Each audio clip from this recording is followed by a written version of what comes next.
Et si le monde que tu vois n'était qu'un rêve, pas ton rêve, mais celui d'une force invisible qui te dépasse? Tu pensais tout savoir sur la réalité? Détrompe-toi, car pour Schopenhauer, ce que tu touches, ce que tu aimes, ce que tu crains, n'a pas plus de consistance qu'un mirage dans le désert. Tout n'est qu'une illusion, un théâtre d'ombre projeté par une puissance que nous ne contrôlons pas, la volonté. Imagine un instant. Tu crois choisir ta vie, mais c'est la volonté qui te pousse à désirer. Tu crois comprendre le monde, mais tu ne vois qu'un rêve collectif. Et si ta souffrance, tes envies, tes échecs n'étaient pas vraiment les tiens, mais ceux d'une force qui t'utilise pour se perpétuer? Oui, c'est vertigineux. Et c'est exactement là que Schopenhauer voulait t'emmener.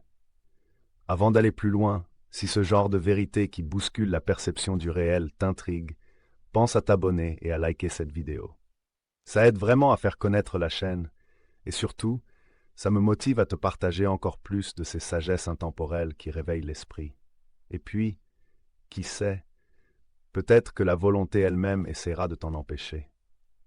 Car aujourd'hui, tu vas découvrir le secret le plus dérangeant de la philosophie. Ce que tu appelles réalité n'est qu'une projection de la volonté. Et si tu restes jusqu'à la fin, tu comprendras comment ce rêve t'enferme et surtout, comment t'en libérer.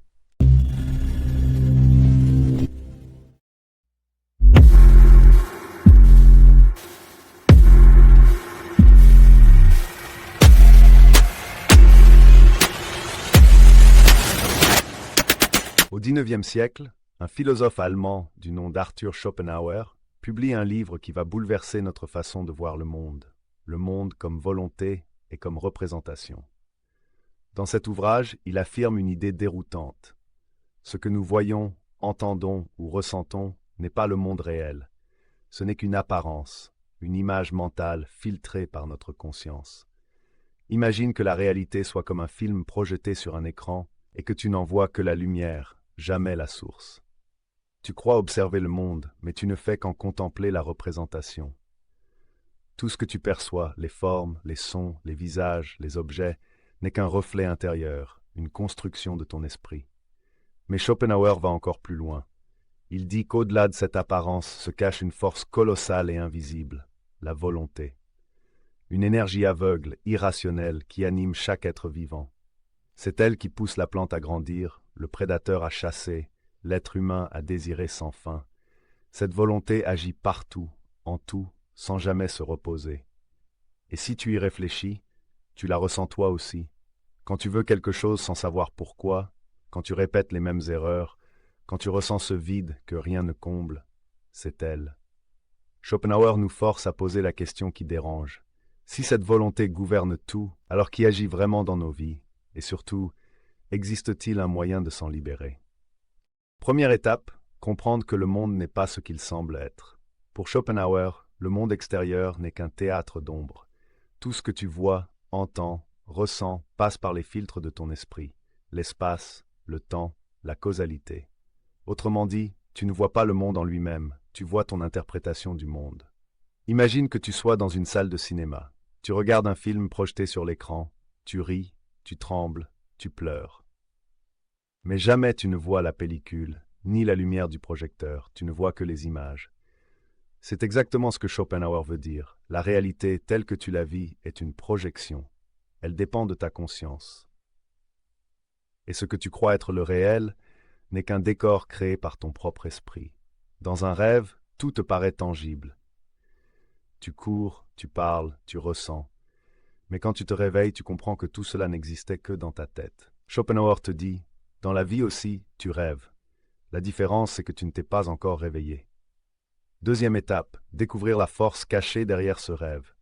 Car sous le voile des apparences agit une puissance brute, invisible et irrationnelle, la volonté. C'est elle qui pousse chaque être à vivre, à désirer, à lutter. Elle est la racine du monde, le moteur secret de toute existence. Regarde autour de toi. La plante cherche la lumière sans jamais se lasser. L'animal traque sa proie, encore et encore. Et l'être humain, lui, veut toujours plus. Plus d'amour, plus de réussite, plus de sens. Nous croyons choisir, mais c'est la volonté qui choisit à travers nous. C'est elle qui nous fait agir, même quand nous croyons être libres. une force aveugle, insatiable, qui s'exprime dans chaque battement de cœur, dans chaque respiration, dans chaque désir. Troisième étape, prendre conscience du piège. Car tant que tu obéis à la volonté, tu es condamné à souffrir. Dès qu'un désir est comblé, un autre apparaît. Tu veux, tu obtiens, puis tu veux encore. La satisfaction ne dure jamais.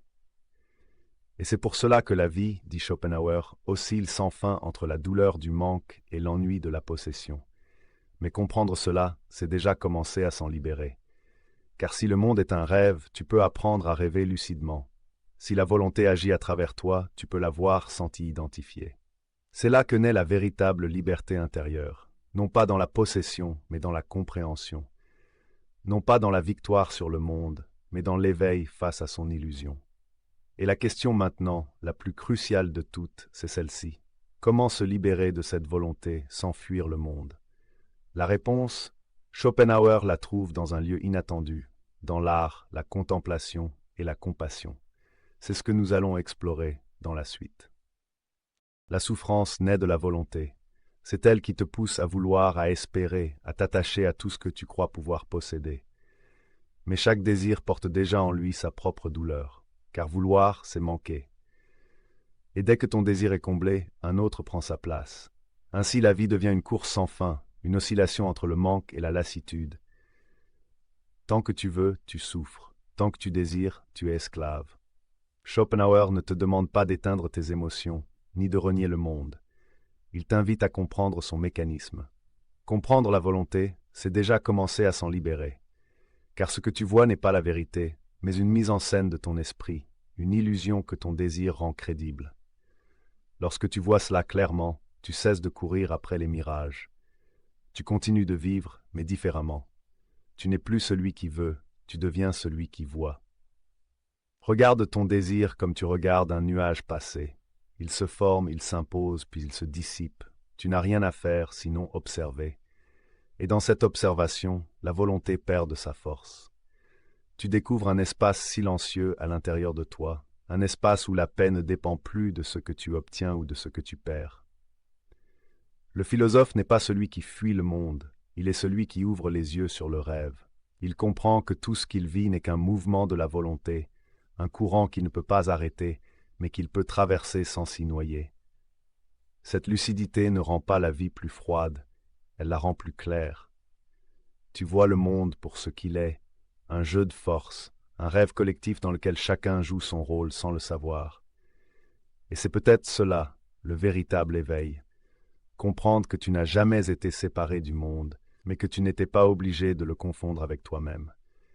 Quand tu cesses de t'identifier à la volonté, elle ne t'emprisonne plus. Tu continues d'agir, mais sans avidité. Tu continues d'aimer, mais sans dépendance. Tu continues de vivre, mais sans peur. Comprendre la volonté, c'est déjà t'en libérer.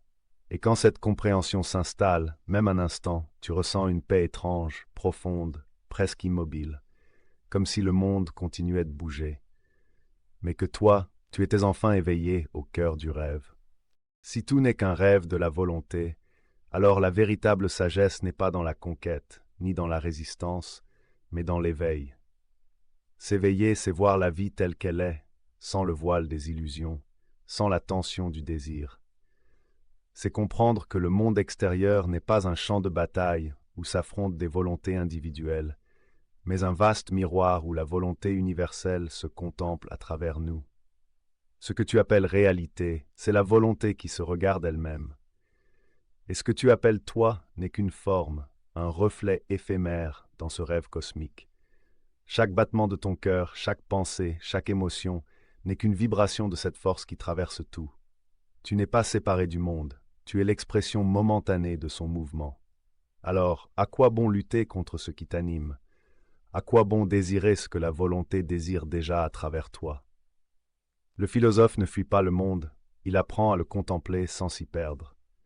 Il regarde le flot des événements, les émotions, les désirs, comme on regarde le courant d'une rivière. Il coule, il change, mais il ne l'emporte plus. La paix n'est pas au bout du combat, elle naît du regard.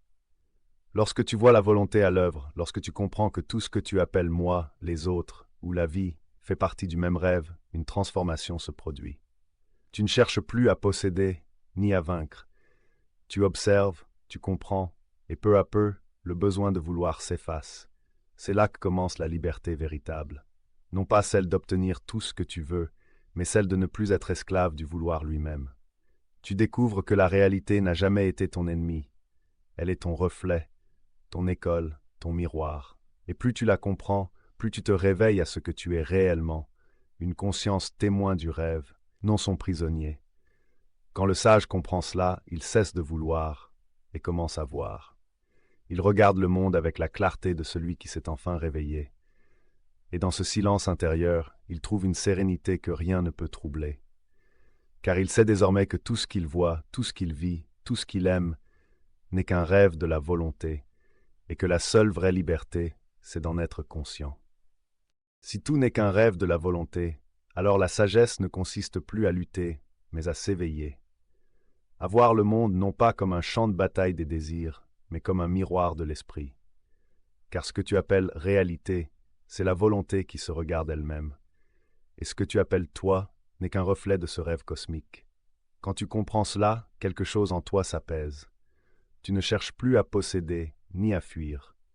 Tu observes. Et dans ce regard lucide, tu découvres une liberté plus vaste que tout ce que tu croyais pouvoir atteindre.